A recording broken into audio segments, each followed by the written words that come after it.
Pahimangno gikan sa lokal nga panggamhanan sa syudad sa Panabo.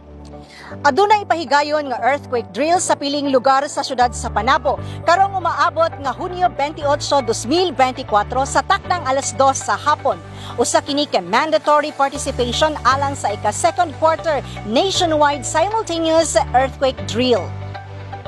Gipahimangnuan ang katawhan nga dili magpanik kung adunay madungog nga kusog nga siren o unsa pang matang sa kalihukan kabahin niini.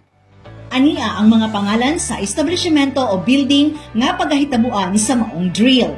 New City Hall of Panabo, ABC Building, Simdo Terminal, City Health Office, SP Building, Old City Hall, Mabuhay Grocery Store, Ascend Building, Rivera Hospital, Kainglet Hospital, Good Shepherd Hospital, Polymedic Hospital, Davao International Container Terminal o DICT, Gaisano Grand Mall, Lots for Less, Herlin's Grocery Store, NCCC, Central Warehouse, CN Building, apil na ang 40 ka barangay sa syudad sa Panabo.